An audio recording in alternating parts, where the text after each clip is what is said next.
up on the traffic. She is in traffic and Blackwall Tunnel, and she said to us, she's instructed us to carry on because this is a hot topic and we just want to get on with it because a lot of you are wanting to contribute and let us know whether you think domestic violence is okay or domestic violence is not okay. And today, I'm here today, and my name is Mika. Mika Omondi Otieno. Uh-huh. I'm a boy child defender. Yay! And today I want to defend the boy child. Oh, brilliant. We've got a boy child defender here. Yes, yeah. And welcome to the show. And my name is Angela Karanja, and I am an adolescent psychologist and a parenting teenagers expert. And this is a subject that is very close to my heart on both a personal and also a professional basis. Yeah. So, Micah. Yes. Can you start us and let us know your stance from the beginning? Basically, I don't support domestic violence, and I don't support it from both angles, either meted on the ladies or meted on the men. And the era we are right now in this world, ladies are more exposed to ways of handling the issues and sorting out the issues, but men are not yet more exposed on how they can deal with the issues. So we as men who believe on the capability of boy, child and men, and have seen our friends and ourselves sometimes suffer, will want to also tell men that somebody can speak for them and tell them that they're not alone in this journey. Oh, brilliant. So you know, and I can hear that you know that domestic violence happens, and it's domestic abuse, let's say it happens on both sides, and it's both the female and also the male. But what you're saying is, as women, we are more vocal about it. Yes. But men are not as vocal, and what you're here to do is encourage men to be able to come out and say, I don't have to suffer like this, because truth be known, whether it's the man or the woman that's suffering, and especially in a family setting, the children suffer. Yes. Yeah, do you agree with Yeah, that? I do agree. The children suffer. And also you as an individual person, you suffer most. Because there are men who suffer and they don't have the children. There are men who have adopted the children also. So other than the children factor and other people who are involved in the question, you as an individual, as man, it's your life as a person. Exactly. So before you look at who suffers in this equation, look at I as a person. How does it affect me?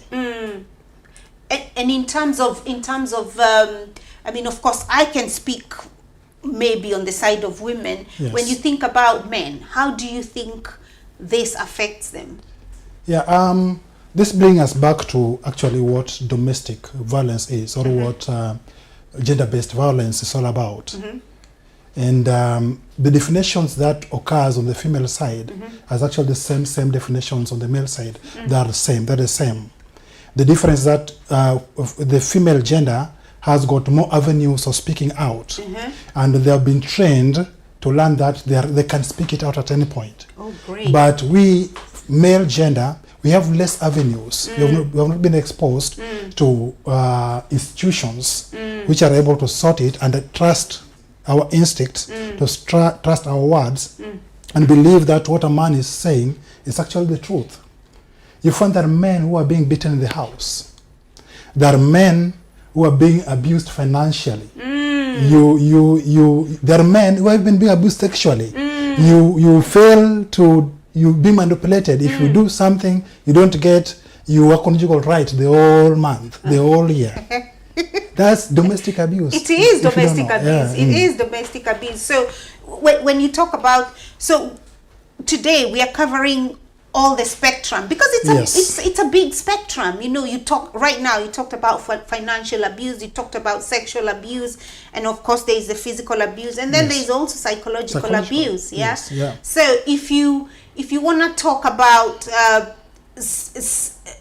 for example, when you talk about financial abuse, what exactly do you mean? So that for people, because maybe this is a new thing for people. Maybe women are thinking, oh, but the man's supposed to provide anyway, right? So how do you explain or express this? And then where is the line between the provider and abuse? And abuse. Yeah. Yeah. You know, one thing that the world has made men to believe is that we are the ones who are supposed to provide. It's something that the system has inculcated into man. You work 24 shifts in a day. There's some men who live from one job to another here in UK. Yeah. But all your money goes into providing for the family. Yeah. When you are at my age, Yeah. I can still do those shifts. Yeah. But what happens when I get to 70? The same people you worked hard for, you were not able to sleep in your house. Yeah.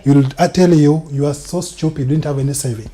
Oh. Not knowing, I've seen, I talked with a gentleman, he's around 77. Yeah. He's around 67, not 77, 67. Yeah. He retired few years ago. Yeah. In this country. Yeah.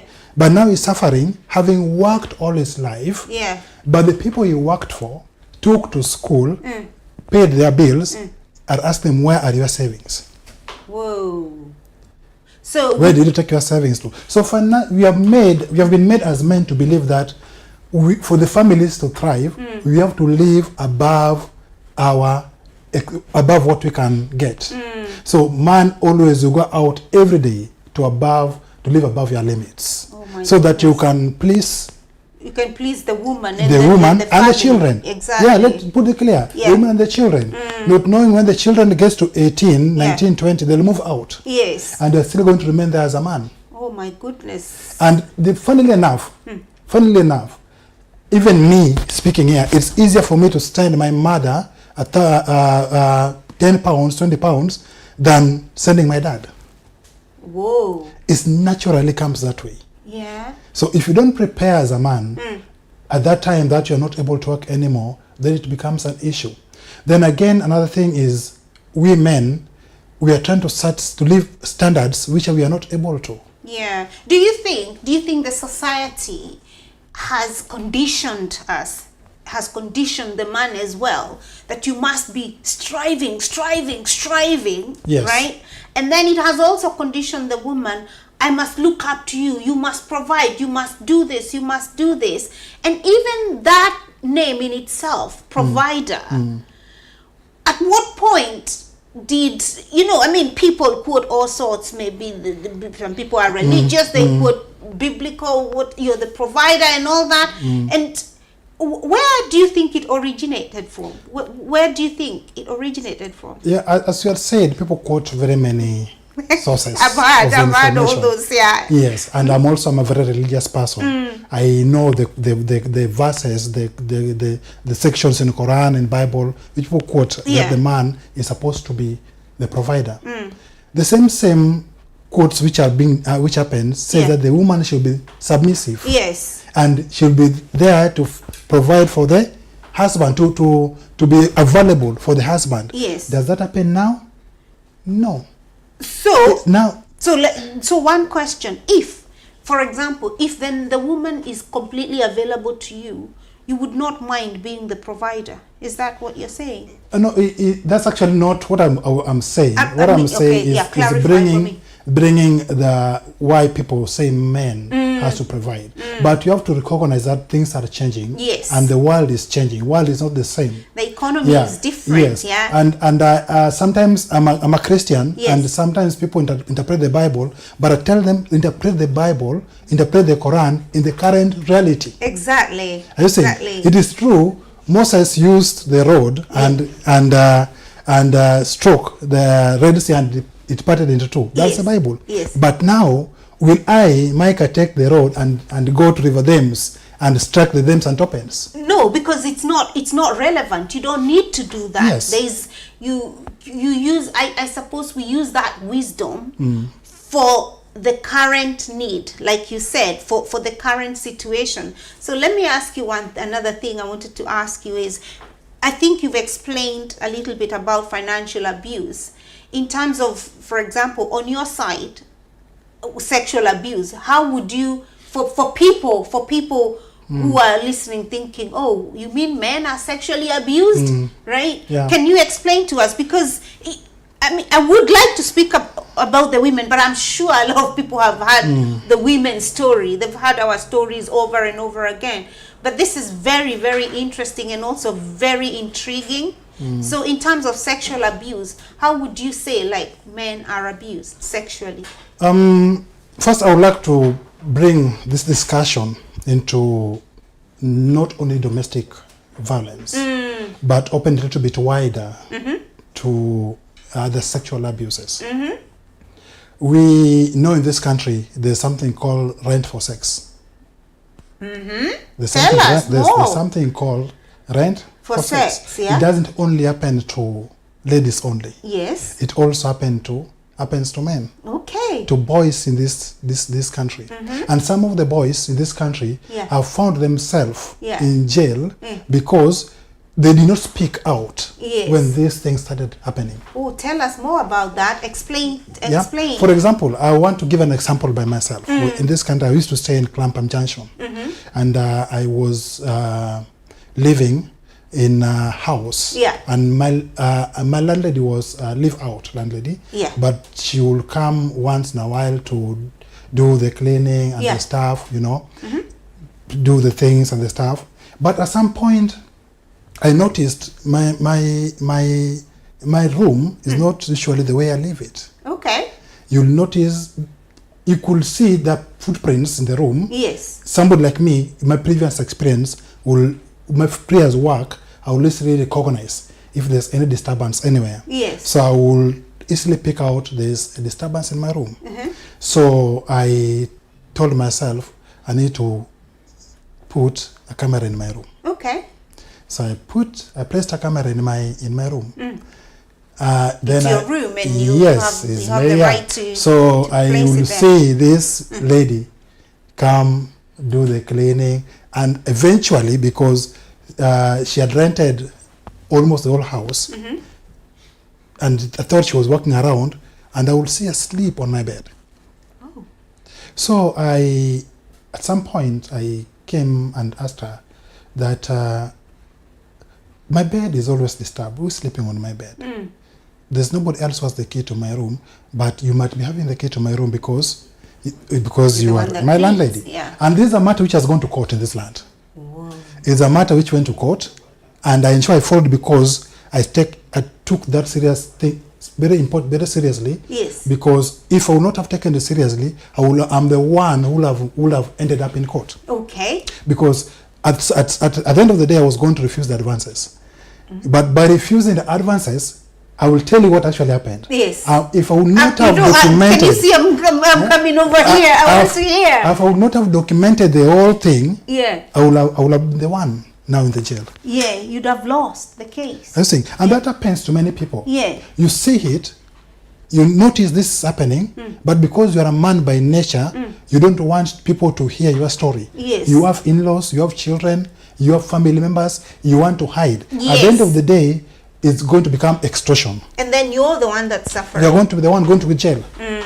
So what exactly happened? She used to come and sleep in your bed. Now, when I confronted her, she told me, oh, you know, I've been praying for her husband, and God answered my prayer. Don't make me laugh, right? Hey, I'm so glad I came today. You guys, are you so glad that you came today? Yeah. And God answered my prayer. So I'm like, you know, for me, I'm like, oh, okay. Yes, I'm a religious person. Okay, I will continue to help you pray. Who is now this person? At some point, he had told me that he was dating somebody. I'd seen somebody coming there to fix the door and the stuff. Yeah. So I was lucky. Maybe they are getting together, and I'm like, oh, congratulations. Then she was like, no, it's not what the way you are saying it. Yeah. I've been praying, and I saw that it is you. Come on. Yes. Yeah. And I would like to take a break because it was painful what happened after that. Okay. And now from there I'll tell you actually okay, then we'll stop there. But one thing I think that's happening, I can hear Lydia somewhere. I think she's here. Our host is here, you guys, right? I think I have heard her. I've heard her voice. So the fire is gonna be on now. Where are you, Lydia? Yeah. Where are you? Yeah. So anyway, are you guys feeling the way I'm feeling as Micah talks about this situation? You know. And it's so good that you're speaking on the side of men, because a lot of the stories that we hear, a lot of the stories that are documented are women. And like you said, we have a platform. We have been encouraged to speak. We are encouraging our daughters to speak. But who is doing that for the men? Who is doing that for the men? And that's why I am so glad that you have actually come out and you are beginning to speak about men being abused. And one thing that you've mentioned is the reason most people keep quiet is you're thinking, oh, what will my family think? What will my uncle think? What will my workmate think? What will this other person think? Yet you're dying inside. Yeah. Yeah. So Lydia? Yeah, so that's how it is. It's usually quite unfortunate scenarios, and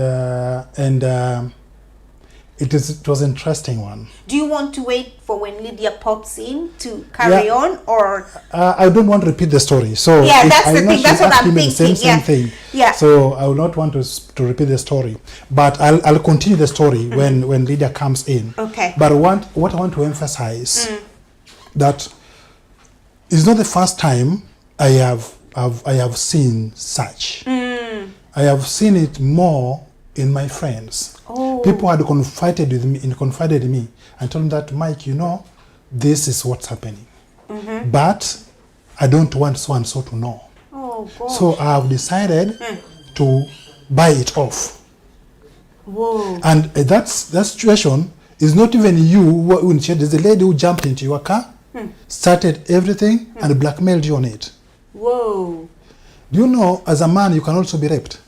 Of course, I know that. Yes, and now one thing that elder people, men who are above 18 doesn't know, that even at 70 years old, 60 years old, 50, 40, 30, you can still be raped. Yes. And now you see, the problem is the systems that we have do not have avenues for men to report such issues, and people will not trust you. If you now go and say that I've been raped by a woman, the first question is, how did you erect? But that's a biological response, isn't it? That's definitely the first question. Yeah, but all this happens to people, and you find people suffer in silence. People get blackmailed. People buy people out because of this. People sometimes you're stuck in a situation. Yeah, that you don't know how to go about. And you're just going round and round in circles. Yeah, circles and circles and fear. circles. I can't imagine the fear, the anxiety, or what if someone finds out, things like that, Yeah, so sometimes it is quite unfortunate.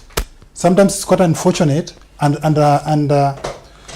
things sometimes do move in a way. By the time you know it, you are done. Your reputation is done. Everything is done. So that's why I think it's important for us men to have an institution, an avenue where we can start from and make everything work out. But we are not deterred. We are not deterred. We will fight this issue. We will fight these situations until the end. You know, revolution starts with one person. When one person kicks it up, I can tell you, when people saw that I'm coming to speak about this issue, a lot of references, a lot of people asked me, please, Micah, ensure that you speak it as it is. And I don't fear what people think about it. I know families watching everywhere, but I know even my dad himself is prone. At his age, he's still prone to domestic abuse. My brothers, who are my followers, they're still prone to domestic abuses. They're prone to blackmail. And you find many people in this country anywhere else, they go to jail because of that. Yeah. Okay, thank you very much. I'm so sorry. So Lydia Titolet is in the house. Okay, thank you very much. There's something. Every time I have a very interesting topic and a very sensitive topic and a topic that can actually transform and inspire people outside, there's traffic. That's called Satan. Satan! We are doing this. Whether you accept it or not, we are here live and direct, talking to men today about domestic violence as well. And in fact, the wording of the topic actually annoyed some people because they were like, and I'm so intrigued. I was actually intrigued because of what happened, the conversation that happened because of the topic. I got somebody from Tanzania, I got somebody from Uganda, I got somebody from a Caucasian. So I got different people talking about the same thing. That, in fact, the guy from Tanzania told me that he was left by a woman because he did not beat her. So I wanted us to look at that perspective. From that perspective of, there's a video that we were watching, and I did send it to my producers, but because I'm late, probably everything is up and down. And it's the people of Ethiopia. They're from Ethiopia. And for you to get married, they have to beat you and beat you. So the woman who takes the more beating, and she even goes and puts Vaseline and oils herself and comes back and she gets beaten and beaten and beaten. So the one that gets beaten the most, according to them, is the one that is beautiful and powerful, and every man wants to marry her. So we have that. And then we have, I don't know if I can still get the comments, so I can read the comments as well. We still have other women who says, if my husband don't beat me, he doesn't love me. Okay, so I have different scenarios here. You see all this. I had to screenshot all this because these are conversations from other groups when I posted that. So what do you think about that? But I can look at the women who say that if my husband doesn't beat me, she doesn't love me, that woman is also abuser. Okay. That woman is also abuser. Okay. She might not be abusing her husband, but she must be beating people outside or beating the children.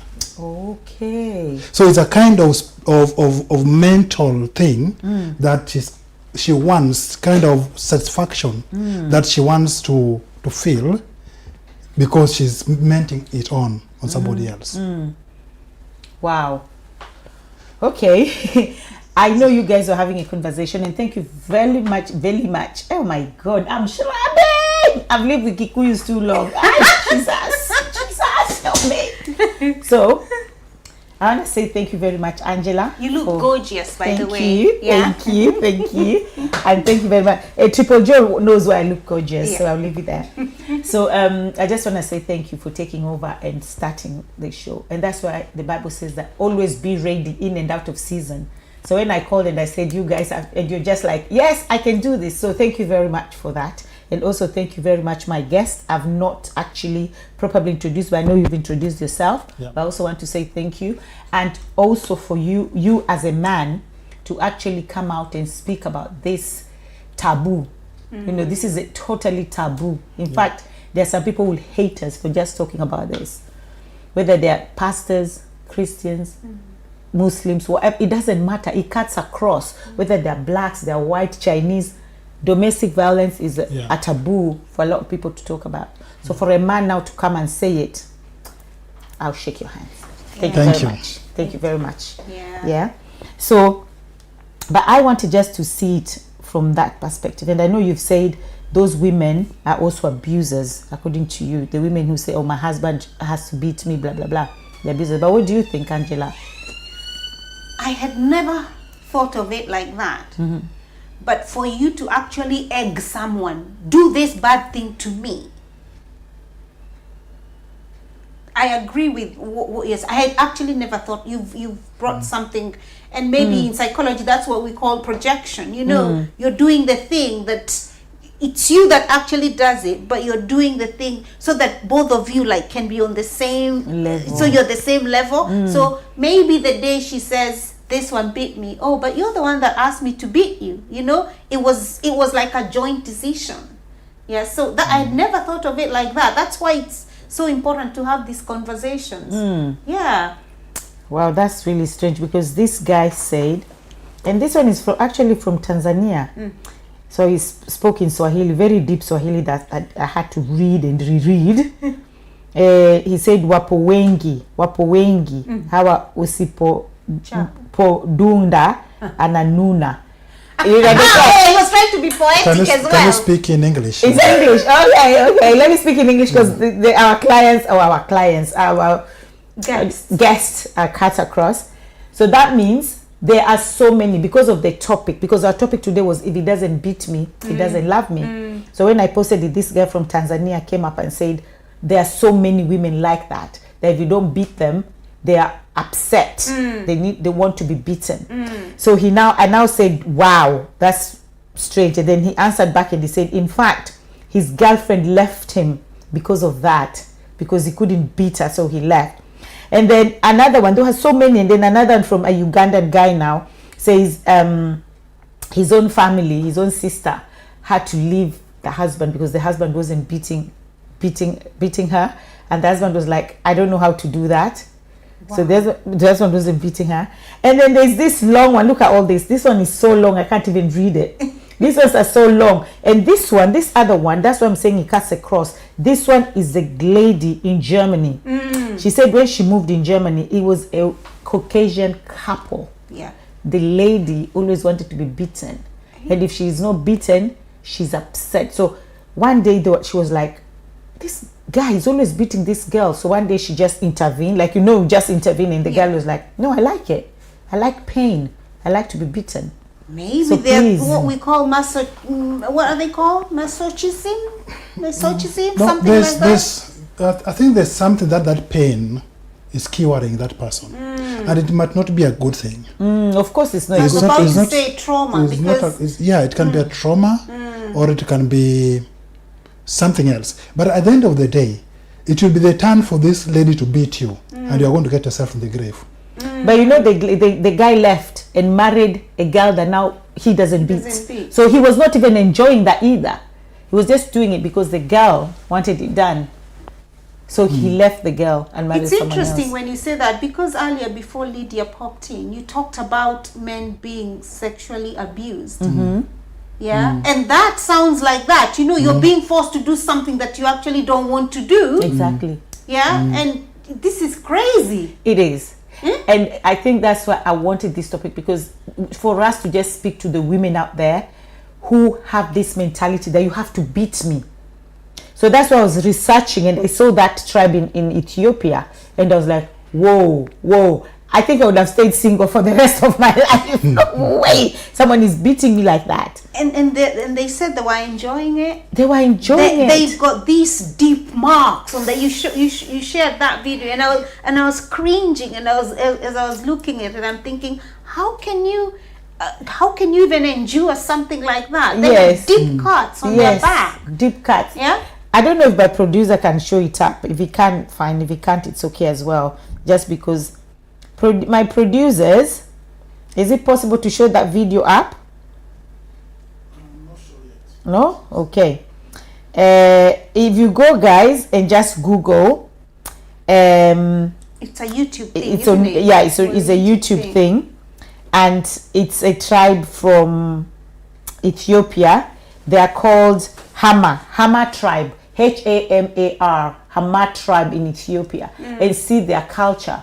Women have to be beaten for them to be married. So according to how many the more pain and endurance, the tall, what do they say? I want tall, dark and handsome. Tall, dark and handsome. The more taller, darker and handsomer you will get. No, we're laughing, but trust me, that's no funny. Actually, it is not funny. It's just it's not funny, and I appreciate it's some people's culture, but I don't know why you. So would you call that domestic violence? Those are integrative cultures. It's like FGM. There are cultures which promote FGM, but is it right? No. I look at that video and I'm like, is it actually in this era? When was it? I started interrogating, when was this video taken? Where was it produced? Because I've been in Ethiopia. I don't think with the modern world in Ethiopia, somebody can still be beaten that way.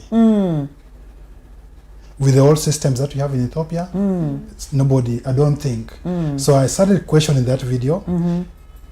And if I'm from this country, I'll start thinking, is it an AI generated? However, if you think about YouTube came to us about 2005. That's when.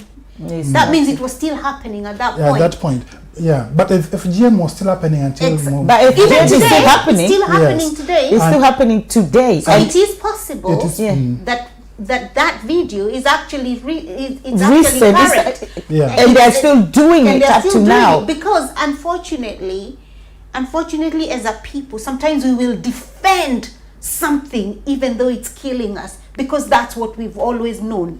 We don't know anything else. And that's the nature of people. Sometimes you defend something, you don't even know why you're defending it, but this is the way we've always done it. And is it right? Like you rightfully asked, is it right? It is not right, not today. Yeah.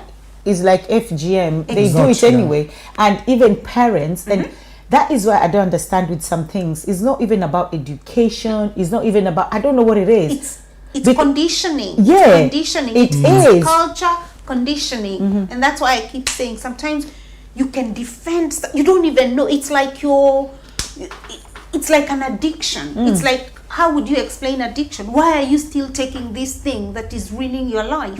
It's the same thing with some of the cultures that we have. And there's not a lot of people that actually stop and breathe in and ask, Why? is this what I'm doing? Is it serving me? Is it helping me in 2024? There's not a lot of us that think like that. Even I know I'm guilty of some of these things. You know, some things I do, I'm like, really, Angie? Yes. Really? You know? It's like, because I know women, I know parents, not just women, parents who take their children from this country. Yes. And you're thinking, you've traveled. They always say that, oh, if you travel, you've traveled. You've lived in this country. You've given birth to your child in this country. Now your child is of age. You're taking your child back to have FGM. FGM, yeah. It happens. It And these are people who have lived in this country more than 10 years, Exactly. 15 years. They still do that. And like you said, even if you ask somebody, why do you do it? There's no explanation. The same thing with tribe. Now I'll go to Kikuyu and Luos. And if you ask a Kikuyu or you ask a Luo, why do you hate each other so much? They have no You don't explanation. You don't know. You don't know. They just say, si watu wazuri. Why? Kikuyus are not good people. Luos are not good people. Why? You don't No know. answer. So there are some things that they're just doing. Yeah. In this story of being beaten, Yes. I can advise my fellow men. Yes. If a woman wants you to beat her, for her to be, run for your life. Because if you continue the relationship, you are going to be in septic tank. Nothing else. You're in the septic in the septic tank. The time she's going to fight back, Yeah. she's going to pay all those beating. Gosh. Oh, And man. that's why you hear somebody has been slashed by the wife. Somebody, if you follow those relationships, most of those are coming from Africa. If you follow such kind of relationship, you'll find there was violence meted on the lady. Either wanting, whether the lady wanted it or not, but there was kind of push and violence towards the lady. I agree with you, because by the time someone's killing you, it's not normally the first time. No, it's not. It's happened. Okay. So, yeah. So also, I just want my producer to show that video up, because that video for me, I showed my children. They're like, "Mommy, I would have can't hated you watch for it giving again." back to me in that place. I could have hated you." So if my producer can put it up, I would really appreciate it, so we can just see it. No, click on the like, comment on the video, Yeah. Okay. subscribe, and you can also share my videos to your friends. It's free.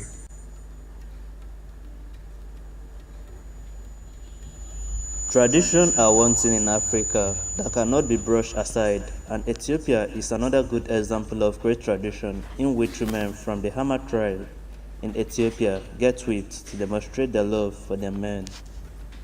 The women of this tribe engage in a tribal ceremony during which they are flogged and show the sacrifices they can make for their men. The tradition is known as Ukuli Ubula and is done as part of a rite of passage ceremony for boys. To reach manhood, Hama boys must undergo 2 rituals, circumcision and a leap over the bulls. This determines whether the young Hama male is ready to make the social jump from youth to adulthood. During the ceremony, the female family member declared their love for the young men, and to prove the sacrifice they are willing to endure, they beg men to whip them. After the ceremony held in the Omo River Valley, the boy becomes a man and is now allowed to marry. After the whipping, tradition allows those women to call to help for those who mark them if ever they are in need of help. Young Hama women sometimes coat their bodies with butter to lessen the effect of whipping.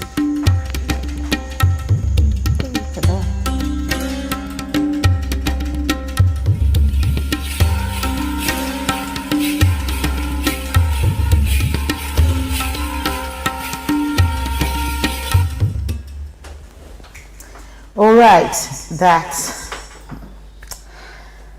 is what I'm talking about. Did you see the fresh wound? Just how do you enjoy that? How do you even enjoy that? And then I think those are the kind of women, if they had an opportunity to leave that place and they go somewhere else and they get married to somebody else, how would you tell her that I can't beat you? Exactly. They'll be making those demands. They'll be making the demands. Yeah, because that's known. Exactly. Because they've been conditioned. Oh, if you don't, you're not good unless you're being beaten. You're not good unless you're bleeding. You're not good unless you have this crazy mark. Yes. Even one of my friends told me that her sister, actually her own sister, said she's so upset that her husband has never beaten her. So when she dies, the husband has to beat her as a curse when she dies. It was like, first of all, who told you that you're going to die before this man? And you know what happened? Like fate to have it. The man died before her. So she wasn't happy that the man died before ever beating her. It was like, what kind of thinking is this?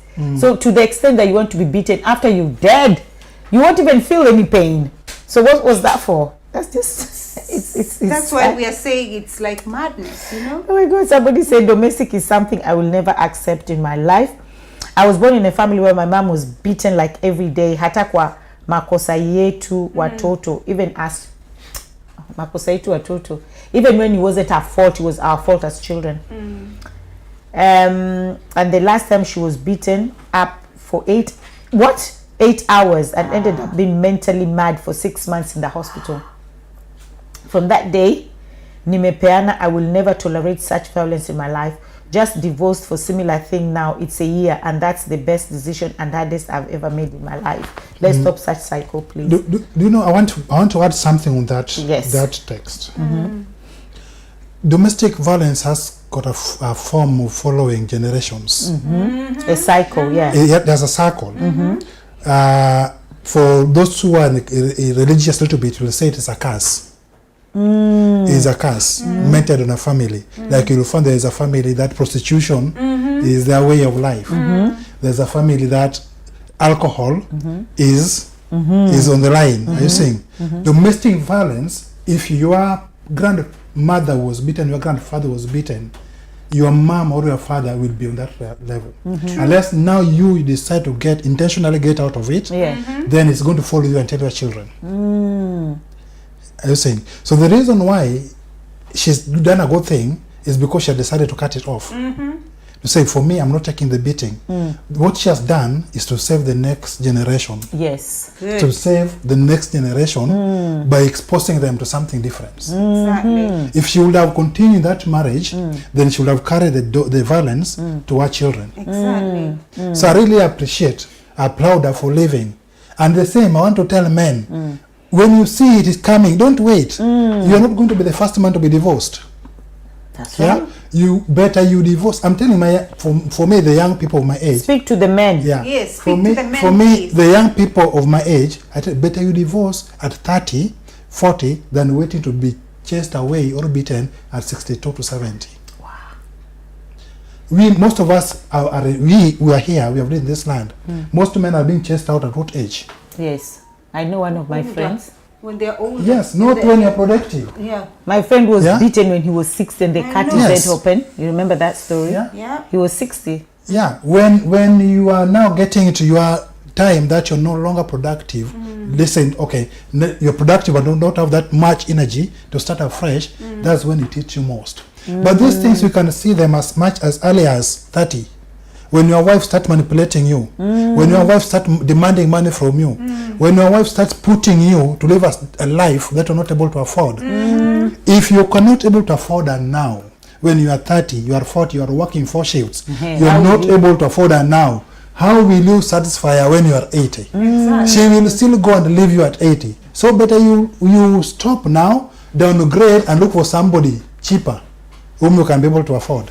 Or not even cheaper, but somebody who appreciates you. Exactly. Yes, I was for about me, to say for me, the simple explanation is get somebody appreciation.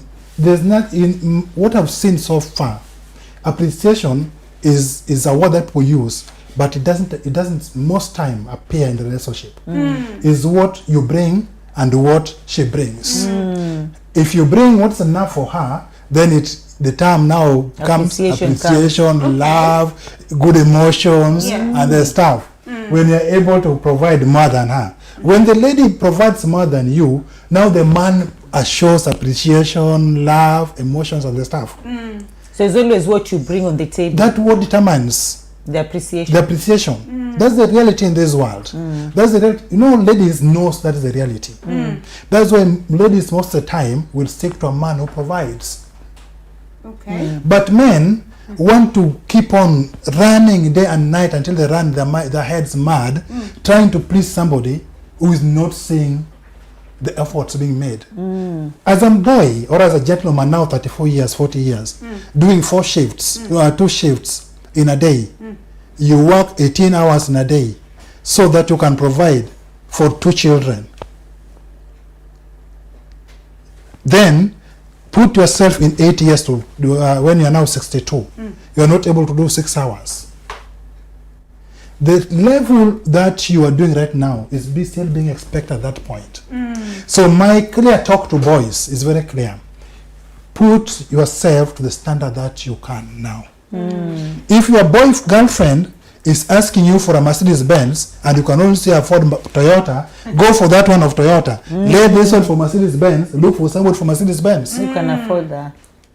Do not, because if you kill yourself now, you'll entertain her until your energy runs out. When your energy runs out, it is you and your God. She would have turned the children against you. She would have told them that your dad used to work very hard, but there's no saving. Because at the end of the day, in this world, at the end of the day, is how much as a man do you have at your heydays, at your end life days? How much as a man do you have when you are now not able to be productive? Wow. It doesn't matter what car you drive now. It doesn't matter what house you live now. That doesn't matter. It doesn't matter how many dinner. Say right now you're wasting your time going for dinner nights, going for buying cakes, buying flowers. That will not count when you're 62 to 70. Wow, this is Wow, deep. this is so deep. You know, this is so. That's the reality. But it's real. It's That's the real reality. talk for men. That's why you find men, you are 52, you pay the mortgage the whole time in your life in UK, worked, you paid the mortgage, bought a house, she drove in the best car, 62, park and go. Because now you can't. You provide can't. any- Yeah. Men, keep that money in your account, build yourself, improve your value first. In full, improve your value, be marketable. For me, I can tell you, I'm improving my value. When anything happens, I just move on next. Wow. Improve your value. That's what's important. Improve your value so that when you are so much weak, you have enough energy that you placed when you had the energy. But now if you want to tell me dinner date, oh, Mercedes, I want 4-bedroom house, I want you to pay mortgage back at home, I want school fee, what and what, I do bare minimum I can, 3/4 of my money, salary, because I know if I'm not able to satisfy you now with what I'm giving now, I will not be able to satisfy you when I'm 62. And then problem starts. You'll go. The man goes. No, the lady will go. She'll leave you there suffering. No, this is deep. This one. Yeah, even you are there with your husband because of what is providing for you now. If that cuts off, if that man cuts off providing now, what's going to happen? However, you can't generalize, because there is, as much as there are those women that wait to be given everything, there is also another set of women That work. that are working. Did you hear? You I said working on hear, yourself. I hear working you. on yourself. I hear you. Yeah. I agree that women who works and also provide for the family, Yes. that's very okay. Yeah. But when you're working, you and you're providing whatever you can, and she's also working and providing whatever she can, Yes. and yours is always little. Even if you give the whole salary, it doesn't appear that you've done anything. But then that is unfair. That is an unfair arrangement. Yeah, and again, And funnily enough, even you people sitting here, funnily enough, if you have boy children, funnily enough, that's what the world has made it to be now. Men work extrally to provide for the women. You provide everything. You'll see in my account I'm zero. Check even check those who have I think I'll relationship. say thank God I don't have a boy Yeah. child. Check those I who know, are right? check those who are dating now. You can text your friend now. Ask them, how much is your husband having in savings? And how much do you have in savings? The husband might have more in terms of family resources. I think we are actually going to a different topic, and I think I'm gonna bring you back to talk to boy child, because now what you're saying is so deep and it's to the boy child. Exactly. So it's, now this everybody's not just in an African setup, but globally, internationally, everybody's saying, oh, boy child have been neglected, boy child is not a boy child this. But we have people like you who can actually come and talk to boy child. And I like this conversation, because then you're speaking to a boy and telling them, look, value yourself. Because me, if I had sons right now, I'd be telling my son, please value yourself and start looking after your own pocket as well, so that even when you're at that age, you can still provide for yourself and love yourself. But what you're saying, I see it a lot, because I have only girls, so thank God for that. You have a girl. Yeah, I Thank do, God for that. Not that boys are no good. Of Yeah. course, I would have loved to have a boy, but I don't. But I'm Yeah, happy we with my just girls. don't. Yeah. But I see what he's saying. I see out there, and I see it on TikToks. I see it on all these girls nowadays saying, "Oh, I want this. I want that. It's I want this." Too much demand from a boy child. And you see, I mean, and I work with young people. You see this kid, she's 18, and she's the boyfriend is 18.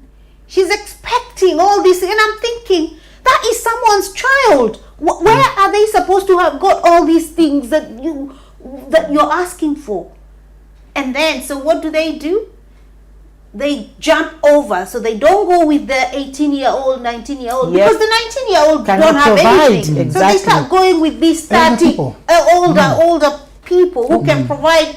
But these ones, truly, they're not interested in them as women. It's like as things, as things to show off. I've got this Trophies. Yeah, exactly. They're trophies. Yes. So how, when you're speaking to, how can you help our boys? Because again, if our boys are always being left by this, who are they going to hang out with? Who are they going to be their girlfriends? What are they going to do? Yeah, it's quite a very, very bad scenario, the way the world is moving right now. And things are changing. You find that now what's happening, that young girls tend to go for older people. Yes. I can tell you, at my age right now, you will sit in a train, and you'll see a gesture from a very young girl. That shows you this one is not a common gesture. Sometimes you go to social places and you look at this one, this is 19, and this is not a common gesture. You see, it happens. The problem now that's going to happen in the future generation, these young gentlemen who are 19, 18, 20, how are they going to start learning about building relationships? How are they going to start learning about having girlfriends? How about being having a companion? We are going to have, if this issue don't address, and the only way I can address is by speaking to boy child. When I speak to boy child, people of my age, people who are older a little bit, and they stop that nonsense of going for little girls, are you seeing? Then the world can be saved. Because what's going to happen is, we are going to have a society where there's no one else to marry. Girls now, they get older, their agements are no longer non-useful. So you will find girls getting married between 30 and below, but they're getting married to 60 years plus. Gosh. Wow, that is scary, and it's deep. Wow, it's really Yeah. deep. I God. Let me read what someone said. Someone said, I witnessed domestic violence and I promised myself that I would never allow this when I get married, and it stayed that way. Domestic violence affects children and they grow up in the environment thinking it's a way of life. Once they realize, they will need a lot of counseling as are accumulated during childhood. And that is totally true. And that is true. And like you said, domestic violence is a cycle. Okay, it's a cycle that goes round and round. When I was in America, I saw those sleeveless things. They call it in America wife beater, because it was from Spaniaro. There's a lot of Spaniaros there. They call it wife beater because that's what they wear when they're beating their wives. What kind of society is that? They've even given it a name. They've commonalized it. It's just commonalized now. They are calling it wife beater when they're going to bite. I was like, how can you even start a top wife beater? Because that's what they wear. So people in that community and that society, if you're not beaten, probably you're not loved, because everybody's been beaten apart from me. Why? And for them to start that name, that means it's a normal something within the society. Yeah, it's crazy. It's crazy. So we have the society, we have the community, we have even our government. People in the government entertaining it because they're beating their own wives and they're beating their own husbands. They're culprits. They're beating husbands and wives, and they're doing malicious things, but they're still getting away with it. Yeah. So if I'm here, it's like a pastor in church, the congregation. Most of the people in church only come because of the pastor. They don't even come to pray to their own God. That's why when the pastor falls, everybody falls. Everybody falls. Almost everybody in church falls because the pastor fell. So if I'm coming to a pastor and the pastor is committing adultery, the pastor is molesting children, the pastor is fornicating, the pastor is beating the wife, as somebody who is now looking up to that pastor, I'll think it's the norm. It's okay. And it's the same thing. If my president is beating his wife, or my governor is beating his wife, or whoever is beating his wife, or somebody big in my community leader is beating his wife, my prime minister is beating his wife, what am I supposed to do when I'm looking up to them? Normal. I'll think it's normal. Yeah, we think it's normal, and especially our younger people, they think it's normal. At least over here, we are actually questioning it. But what about an age where they can't question? They just think it's okay, and then it's put in programs, in movies, like it's normal. Yeah, so the whole thing is normalized. I mean, even very subtle things, subtle movies, children movies, where they show that when the person is not happy with you, they're being aggressive, and now that's when you feel loved because they're being aggressive, and it shows, and we have to constantly say, this is not right. This is not right. You can't do that, because it's conditioning children that this is okay. Even cartoons nowadays, there's those beating and somebody getting angry. Why can't we just sit and have a conversation as big people, human beings, just sit someone down and say, look, I'm not happy with what you've done. This is wrong. So today on Facebook, I saw another video, and I don't know, I had mixed feelings about this, because violence is violence, and we see it everywhere around us. We see it in the streets.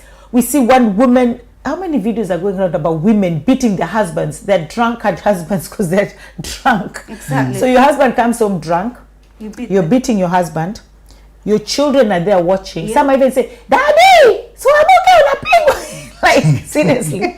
So we're laughing, but it's not even funny. Not funny. Because that child now thinks it's the normal. The mom has to beat the dad. The dad has to beat the mom. Personally, I grew up in a very abused relationship as well. My mom, there's a time my dad beat my mom and all her teeth came Put out. Right? So they were hanging. So she ran to the neighbor, and the neighbor put it back with the cooking stick. Can you imagine? Put it back like this with the cooking stick. Just imagine that pain. But this woman still came back to my dad. So I was like, one day I just said, Mom, seriously, what were you doing with that man? And I do love my dad dearly. I love my dad, but I'm not excusing his behavior, because his behavior is his behavior. Him as my dad, he's my dad. Exactly. I love him dearly, but I hate what he did to my mom, or what he even did to us, because he used to beat us so bad. My elder brother was beaten so much that if he had my dad cough, he would stand and even want to run. And I was looking at him thinking, what's wrong with you? You're the firstborn. Can't you man up, like, be a man? And but it's because of the abuse. Yeah. When I now learned later, I was like, this boy was abused, that he was so broken. Yeah, you're so broken. You're so broken. You just stay there. Just carry on. It's called learned helplessness, where you become, even though you're the size of an elephant, inside of you, you don't have a voice. You don't have strength. You know, and it's very, very dangerous. It's a very dangerous thing. And I'm so sorry just hearing that. I know I have my own experiences, and you know but I'm so glad that when it came to us, we decided it stops with me, because someone has to stop it. And I'm glad you said, actually, before Lydia you came in, Michael said about the reason why a lot of us don't speak about it, don't say it, is because, like, for example, you know, everyone would be like, oh, how can she say that about her dad? Right? That's, oh, how can she say that, like me? How can she say that about her mom? We are not saying that my mom, she is my mom. However, her behavior is not acceptable. Exactly. And that is what we have to make very, very clear. Yeah. Yes, you're my mom, and I'm grateful for the days you fed me. I'm grateful. But however, for how you terrorized me, it's not acceptable. You terrorized me. You traumatized me. You have made me go for counseling in my older years just so that I can get rid of all that. It's just not acceptable.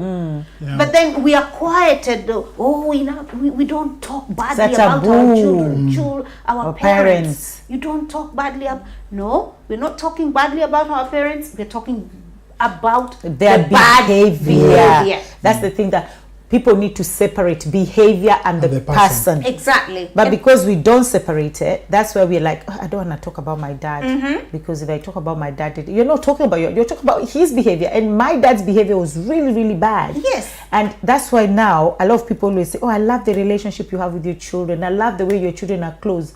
My children are so close that especially my firstborn, if she was at work and she had something has happened, sometimes we don't even tell her things. Me and the little ones are like, don't tell your sister. I hope she's not listening, because you'll be like, Mom, what are those things you're hiding from me?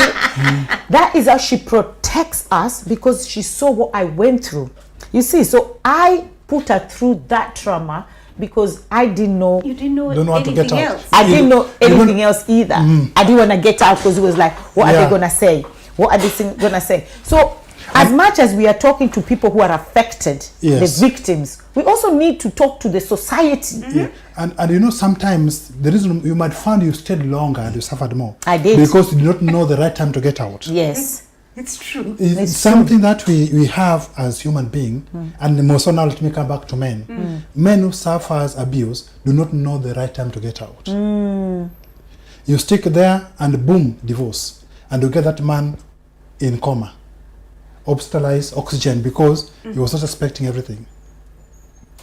Right timing. Once you notice abuse, there's no other way out of an abuse. Just get out. Run for Get your out, life. run. Run for your life. Any form of abuse, run for your life.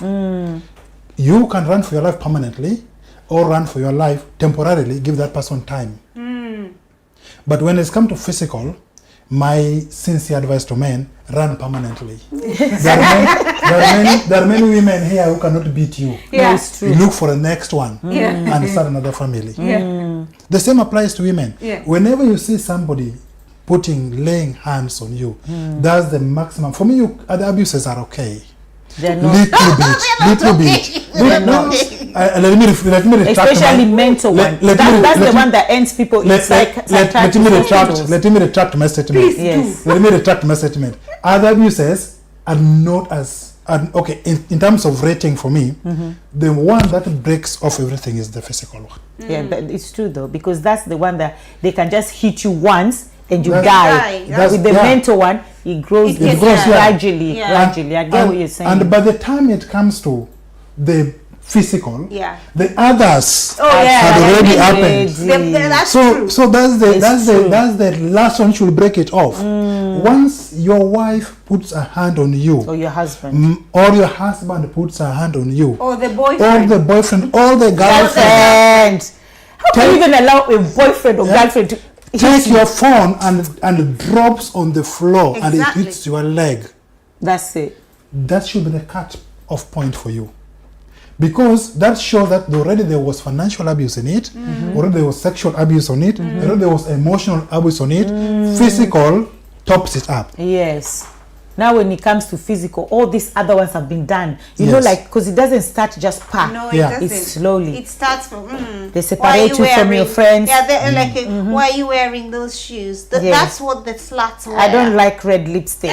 I don't like red. prostitutes. Yeah, the red lipstick is for prostitutes. Prostitutes. Oh, why do you have that hairstyle? Why are you That's putting your what- lashes? Those are Eh, false lashes. yeah. You found me wearing lashes, my friend. I will wear lashes. In fact, triple lashes. And they're like, And for us men, you tell us, why are you not giving the money they used to give? yes. Why are you not you're providing? being Yeah? oh my God. Oh, Lydia's husband. Lydia's husband just bought for her a Mercedes. Yeah. What's What are wrong you What with kind you? of man are you? Yeah, Yeah, what what's kind of- wrong with you? Yes, and women like doing that a And lot. it's Because crazy. today we are talking about to women and men as well. We're not Exactly. here to favor anybody. And personally, I do not. And I know Angela does the same. She doesn't favor anybody. Wrong is wrong, right is right.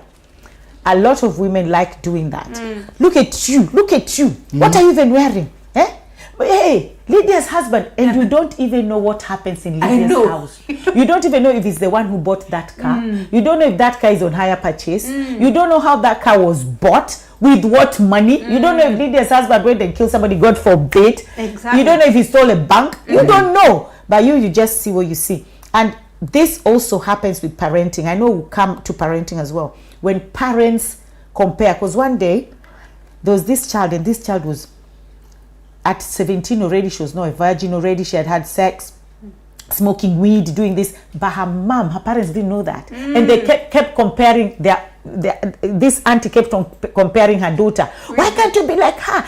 And the daughter was just like, if you just know. No. Knew. If you knew knew what we know. what we These know. streets. Because I'm not like that. The girl was actually not like the other girl, but the mom kept on comparing because she wasn't seeing anything good on her own daughter. So that's the same thing. You don't see what's good on your husband. You just keep on comparing. It's not even why are you not providing. Yeah, it's just she can keep even on- tell you your perfume. Like even saying men are the same, You know, that's comparing. Yes. Even saying all men are dogs. Yes. Exactly. Yeah? Yeah. That's comparing already. And there's nothing that hurts, that sometimes also kind of abuse when your girlfriend or your wife or whoever is says that, you know, I have another source of opinion. That's a psychological abuse. Sorry? What? I have another source of opinion. What does that mean? Like now, your opinion doesn't matter. There are other people who also help me in making decisions. Okay. Right, I see. That's a very big source of psychological abuse. Why? Because you are demeaning this person Because you are here coming, when you got married, you came to be one, and both your opinions is what should count. You are those who go to church or go to mosque or anywhere, the holy books say the wife will leave the family, the husband will leave the family, they come together, then they start from there. Now, what breaks everything, when one of the partners, boyfriend, girlfriend, or whoever it is, start picking opinions and telling you on your face that your opinion doesn't matter. I have some other sorts of I think psychological. Yeah, that I agree. I agree with you about demeaning someone. Yeah. However, what I can say is, it is always, again, it would not be wise that you're the only source of my information. Again, that is what we call jailing, and it's abuse as well, where you, like you were trying to say, you separated from all sources of support. So the only support that the woman or the husband has is only you. Yeah, that is also a kind of abuse, because it stops you from having support. What I agree with what you said in terms of, we're agreeing with this. However, can we ask for some additional information? Not me telling you, I know I've got other people who can, who can help me. I've got opinion from other people. I agree with you that can be very demeaning, even for a woman. It's just like your child, even your child, when you're having conversation and they say to you maybe, it's like you don't know what you're saying. I've got another source of information, And with children, I love children. With children, because they always say that the voice outside is stronger than the voice inside the house. They do that all the time. Yeah. And they do that without knowing, not diminishing you or not maliciously. But they'll come and say, oh my God, Mom, so-and-so told me this. And they're like, seriously? How many times have I told you that? Yeah. Oh, you did? Yes, I've told you that so many times. Yeah, but I just wanted to hear it from someone else. And they're thinking, am I not enough? But you see, for children, it's different. But you can understand for children, because their cognitive, their reasoning capacity is not there. Yeah. But here we are talking about Couples. So you're doing that to make that other person feel bad, and I don't think it's nice. It's not. There's a lot of things that is not nice in a relationship. A lot of things, and that diminishing. And I was actually looking at the main, what is the main source, or the main, what contributes most to divorce. And I know some people, if you ask people say, sex, some people say money, some people, but when I Googled, and so many places came, this one thing came over and over familiarity. Over familiarity. So you familiarize yourself so much with your husband or your wife that they mean nothing to you. They're there. One day I went to an event in, I think it was Liverpool or something, and the man was saying thank you to everybody, but left the wife. Left the wife. And I said it in front of him and everybody and the wife. I said, so why did you pass your wife? Does she know me? He said, then he remembered, oh yeah. The way he even said it is like, she's my wife. And such things really hurt, because now you've familiarized yourself with this man so much, or this woman, that they mean nothing to you. You disregard them so much. Like you're part of the furniture. Yeah. And that is one of the ways that is a big divorce code that I was reading, and I was like, wow, that's interesting. And it's also form of abuse also. It's also form of abuse. Of course, it is. It is. That is 100%. That you don't even, because when you start dating, there's a lot of thank you, there's a lot of I love you, there's a lot, and that's why I always say that now. I don't care if somebody will say, but that's like you're forcing somebody to tell you I love you. No, you're not forcing them. Because once it's inside, it will start coming naturally that, I love you, I love you. And that always appreciating somebody, thank you, I love you. Those things are nice in a relationship. It's nice for your husband or your wife to hear that. And also you need to set standards. You need to say that I would like to hear this. I want, don't just, you know, don't just assume, okay, I've made a nice meal and then you just eat and then leave the table. I know. Say, you know, like, if I always say, if you had gone to a restaurant, what would you have said to the waitress? Oh, thank you, this is lovely, even give a tip. Why not treat it at home like that? Give your wife tip. Not that Yeah, you can give a tip. even A give a tip tip, is a right? kiss. You can see it doesn't. You can give it in kind. Exactly. It doesn't have to be kind. money. It doesn't have to be in cash. So it could be, oh, I really appreciate that. Yeah. Oh, this was Let me different. massage your legs. Exactly. Thank you. Yeah. It could even be just a tap. On Yeah. It's small things. like Lydia Gestures. is saying. They really count. Yeah. But talking of domestic violence, I just want to ask you now, how did you escape? 'Cause that's a hard one. I think that's a very hard one. One thing that we had said earlier here is identifying that there's now violence. The red flags. Yeah, most of us men, we don't identify. We see them as normal. Though we have been conditioned, we see them as normal. And when God gives the grace to be able to identify, I think it is a plus that you should be able to speak also to people so that they can know when it is starting. And as I was telling her earlier, that if you don't address a potential violence on you, then you're going to be the suspect. You'll no longer be the victim. Because the community is made in a way that it trusts ladies more than men. So it will be your word against her word. And whenever it comes your word against her word, in the realm of sexual, domestic violence, whatever kind of violence, it's always the lady. Even normal abuse on the road here, when the two of them are arguing, it is normally easier for people, the crowd, to tend to go to the lady. So I'll give her a story. There's others that had happened, because sometimes these things, when they happen, everything is a pattern. Until when you break the pattern, then now you learn how to break it up. And the violence always, when you start expressing violence, more so to, like you say, ladies and the staff trying to come to you, there's maybe a better future and something wants to cut it off. So that's from my spiritual background. I'll see it that way. But naturally, there's something that is being seen out of you, and it wants to stop up.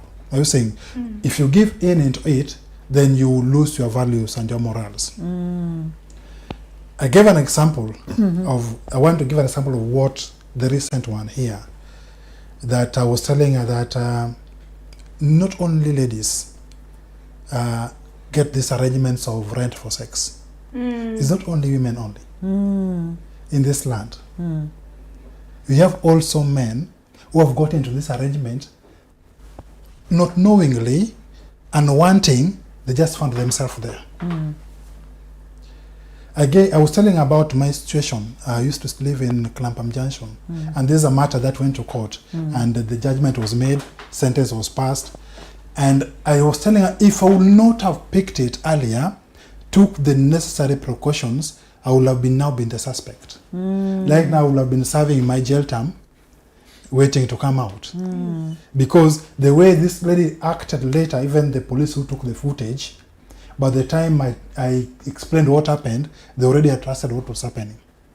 So this lady, I was telling her, I don't feel like repeating this story, but because I'm not coming to repeat it again here again, I will not talk about it again in this studio, maybe somewhere else. Yes. You can keep the recordings for future. So this lady used to be my landlady at Clampam Junction. I will not mention the area because it's a very sensitive matter that's going on, that happened. So I noticed at some point that when I leave the house to go and run my errands, I will come and find my room disturbed.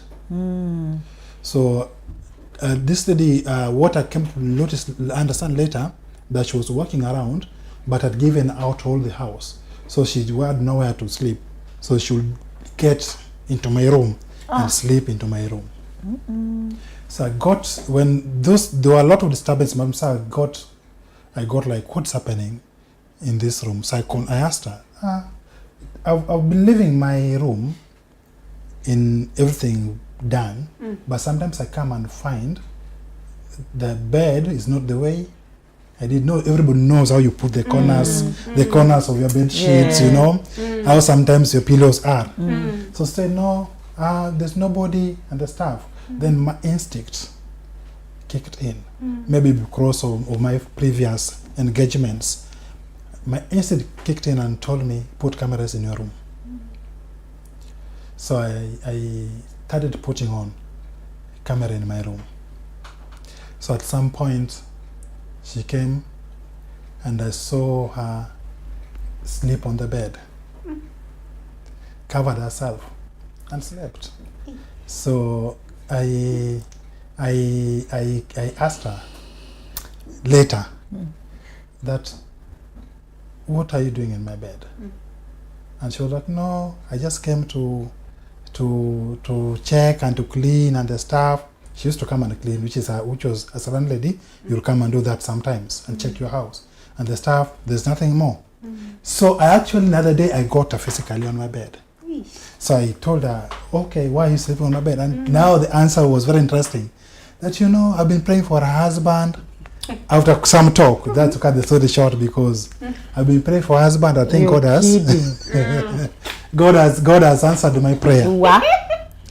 So for me, my mind did not kick in that, because I was not expecting that level. I've never experienced that level before. I've experienced other levels of people pushing themselves in your car and later trying to blackmail you and something and tell her, no, get out of my car and the stuff. Yeah. Those ones do happen more so when you're coming from the other part of the world that I come from. We call them the slay queens. Yeah. So I see the producer is laughing. Yeah. So I was also, because of the age difference and because of the structure here, and because I was not expecting that, so it did not clock into me. So I asked her, oh, okay, because at some point she had introduced somebody who came to prepare the door as the husband or the partner. Yeah. So I said, oh, so when are you guys getting married? Oh, how is it and the stuff? So I was actually like excited, not interested, but excited for her, showing just appreciation and stuff. Not knowing that the husband was me. You? So, The husband. She mentioned that the husband was me. Then she started saying, oh, you know, we can come into arrangement. You don't have to pay the rent and the stuff. I can subsidize and the stuff. And the discussion did not end up well after that. So I told her, actually, you have some of my money. I'm planning to move out. Get me back my deposit. So I think I actually had 2 weeks deposit, and my month was ending then the next Friday. It was a Thursday or a Wednesday thing. So on that Thursday, she wrote me a message that if you cannot pay me the several months to come, pack today and leave. So I told her I'm not able to pack today because I actually have my deposit and I have not finished staying on my rent. So there are a lot which happened in between those scuffles, talking, saying that it can't, this and this and this and this. I even threatened that day that I'm going to call a police on you. I'm going to call a police on you because of what you have said, and if you continue this issue. There was a little bit push and pull in terms of somebody trying to drag you on the bed. So she came on that Thursday, Friday, I think it was a Friday, I can't remember them well now, Friday. And she said, now, you know, what we decide, we talked, I was not serious about it, you can sort it out and the stuff. Then now, the actual trying, I was telling her that even men can be raped. And nobody will believe you. They'll ask you, how did you erect? I was saying, yeah, definitely. They'll ask you, how did you erect before to get to that? And that can be used against you for extortion for the rest of your life, or you can find yourself in a jail, serving a jail term. So when she became so much personal, I told her, I'm calling police for you. That's now when the real battle started. She decided, picking my phone, acting very uglily, fighting here and there, kicks, slaps, and the stuff. Eh? Good thing the camera was on. Slapping you. Yeah. The camera was on. Camera You're was not on. even Pulling my underpants and everything. The camera was on. It was very hard to talk about because how do you tell people, like now you know me, how will I tell that a lady come and did that to me? Will you believe it? How do you start approaching your people? Yeah. Even now, some people are like, Micah, why are you talking about it? But I know there are men Who are in that are situation. suffering in that situation, or had suffered in that situation and ended up in prison. And I'm saving a boy or a gentleman who is almost Entering that. entering into that. Jesus. Because if I would not have taken that initiative, if we would have not have noticed that this thing can end up into a sexual abuse or a domestic abuse, because this person was my landlord, is a person closer to me. Yeah. If I would not have picked out at the right time, then it would have been late for me. So the police came. I managed to call the police. At the end of the day, I overpowered because she was almost her size. And my size is definitely big. I overpowered and called the police. The police came. Do you know what the lady did? The lady went and opened and her zips, opened everything and fell on the floor on the corridor. And said that You were trying. I was trying to rape her. Okay. And that's bad. Yeah. If I would not have added a close experience before, I would not have picked this one. And I want somebody to learn from experience to pick it in future. It's not a joke. God. It's not a joke.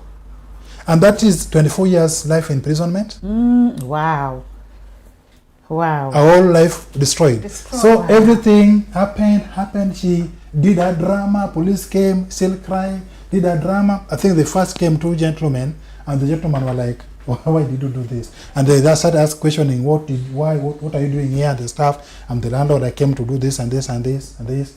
Then when the female police cop, I remember even one pushed me to the corner, already treating me as a suspect. In my heart, I was a little bit confused. But composed because I knew I'm safe. You have evidence. Yeah? So the only thing that will happen was that what was on my mind is, what if God will not have given me the wisdom Put the camera on. to put the camera on? One of my phones, which because the time she was coming, I actually put a backup. My phone captured everything properly. So that's why sometimes it's good for you human beings to have two phones. When it is when you see disaster, when you put camera, when you go there and talk, you'll be safe. Yeah. You see. So the police came. She rolled on the floor, cried, and there shed tears. Then I remembered I had a recording. So the police said that, you guys, we need to come to the police station. For me, from my background, if you're told you people need to come to police station, I know where it's going to. So I told the police, actually, I have a recording for this issue. So when the police saw the issue, was arrested, taken in, it went the way it went. But from my heart, I still forgave. Yeah. She's serving, I don't know which time she was given, but I insisted that she should be forgiven. But I still ensured that it went to court because I wanted to cut that cycle. Yes. Because how many men have suffered on her hand? Exactly. Hmm? Exactly. It's true. Are you seeing? You're correct. Because for her to do what she did, Yes. it's not the first I'm time. It's not the sure it first wasn't time. the first time. not the She first It's not the time. first time. She was confident in that thing, whatever she was doing. How Yeah. many men have suffered on her hands? Wow, that is. And this, I know I'm actually going to ask this very stupid question. But before I ask the stupid question, I want to say thank you very much, everybody who is watching. And please, can you share? Let's hear your comments. Let's hear your views. If you have questions, you can ask questions, comments, view, and please keep on sharing. And thank you very much, my able Louisa. Louisa, I can see you're sharing and also commenting. Keep on sharing, Louisa. Keep on sharing. And also keep on sharing. Yes. And thank you very much. And I want to ask this silly question. And probably I'm one of those people who are thinking, so should I ask? Just ask. Do you know what? Ask. If it has come to your heart, Yeah. ask for It it. can- it Because can be a- when you have that question, maybe there is 1,000 of us wanting to ask the same Yeah, question. I just wanted to say what you just said. How do actually men erect when they can they? When on a rape case. Yes. Do you know what when a rape case is being determined, what they check is on the bruises. If there's a bruise, when the doctor is now examining you, and they do the sperm swab. Yeah, the bruises and the sperm swab. If there's no bruises, the sperm swab will happen. Now, if you have a boyfriend and you slept with a boyfriend 72 hours before, there'll still be sperms in your body. Are you seeing? And if a swab is done, there'll still be sperms will be seen. And now when somebody wants to, when somebody has attacked you, like now you have attacked me sexually, leave alone the values and the stuff. Men, we are made in a way that we respond to women. And somebody can attack you with intention that I want him to get into me and make money out of him forever. Eh? Do you get my point? Is that spiritual now? No. Somebody can get into, say, now like you can say, Mike has this much. Extortion, in other words. Are you saying? There are people who come with that mind. Extortion. Secondly, if a man erects, if you are attacked by a lady, yes, the men erect. How? Because I thought, no, I'm asking this. Can I say it on a biological level right now? If anyone touched your breast like this, the nipple like that, whether you wanted it or not, which first of all it's violation if they do it without your consent, but believe me, even your nipples will go hard. It's a biological response. So is a man. If I put my hand on a man and rubbed him, it's because these are sexual organs. That's what they do. They think they are getting ready. Yeah. That's what happens. It's a biological response. Yes. And for us men, we'll think it is a sexual escapade. We call it a one-night stand or whatever they want to call it. But actually, it is a violence. Yeah, but because it has been done, you as a man, you did not initiate it. Anything, what is sexual assault? Yeah. When you do something against your own consent. yeah, but I think what the rape I'm talking about is totally different, because if it's a woman, she doesn't have to be ready or not ready. They will just rape her, right? Because it's different from a woman. But with the man, let's say the woman beats you and wants you to sleep with her by force. How would that thing stand? Is it not psychological though, that I want to have sex so the thing will stand, or it won't stand? So do you understand? Do you understand where I'm coming from? I know where you're coming from. I It's the really same want way, to ask this. It's the same way when he wakes up in the morning. It's hard. Why is it hard? I don't know. And do you know penetration does not happen only when it is hard. If it's not hard, it can never happen. No, there are people You can rub yourself on there. There are people who don't get hard, but they still have the intercourse. That's not possible though. And sex must not only be inside the vagina. Okay. And the more it's being rubbed there, possibilities of it happening are high. Affecting. And sexual offense is when there's no consent, and the consent can even be withdrawn after the intercourse. That's what men don't know. That even you can withdraw your consent as a man after the intercourse. Yeah. Once the person is busy pumping, you can say, "Oh, I have decided not anymore." Yeah, I know that. Yeah. I know that one. But for me, I was just confused, like, how can a man erect when they want to? Because I know with men is a psychological thing, even with women, but with women you have no choice because the hole is just there. You understand? But with the man, But then at the I same don't understand. But anyway, Yeah, it's psychologically, biologically, I don't know. I don't know how these things work. It is possible, and that's why. No, we have a doctor here. He can tell you. Yeah, that's how why. it works. It is possible, and that's why they say, that, you know, people used to say, but I saw you were enjoying it. You know, the boys used to say, oh, but you were enjoying it, you know, but or you had an orgasm, or what they would accuse you. That means you wanted it. No, it's Yeah. not that means Because if it's you rub natural. if you rub our places long enough, something is going to happen. Yeah, that's the nature of our bodies. Wow. Huh? Okay. Wow. I'll just ask my producers today, because I was late. They hate me so much. No water. Today they didn't serve me. Today I'm not even going to say thank you to them when I finish. Jojo, today I'm not even going to call your name, even though I have already. But my throat is thirsty. Can I just have water, please? So the other thing I want to ask is why is it hard for someone to leave? I think we'll live with that. Why is it hard for someone to leave domestic violence? Why is it hard someone to leave?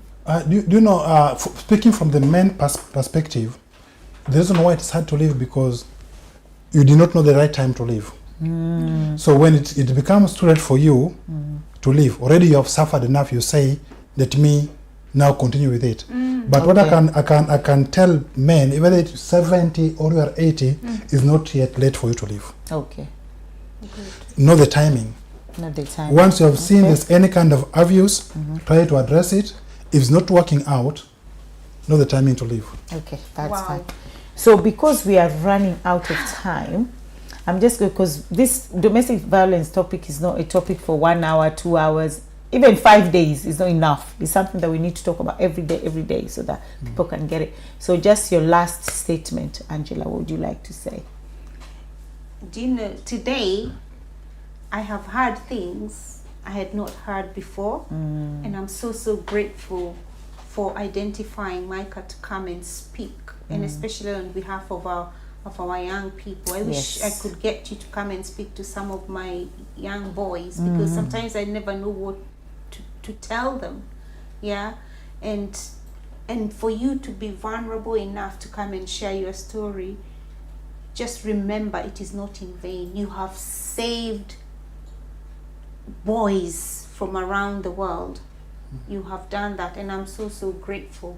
Thank you. You know, I'm so grateful to hear this other side represented. That's what Okay. I can say. You know, and I said to you earlier, we've heard from the women, but actually hearing it from a man and also being vulnerable, I keep saying vulnerability is strength, and maybe we will never be able to know the many boys that you have saved. And I'm so thankful. Thanks, Lydia, for that. Thank you very much. I would tell everybody, stand out, speak up. Thank you very much. And sorry today there was no Wakanda Forever, but next week on Wednesday, by God's grace, we'll try and be here on time. So I'll see you again next week on Wednesday. My name, of course, Lydia Tetolet. So I'll see you next week on Wednesday again, same time, 6:30 UK time, 6:30. Yeah, I have to do that. 8:30 Kenyan time. And remember, it can only be God. Love you guys. See ya.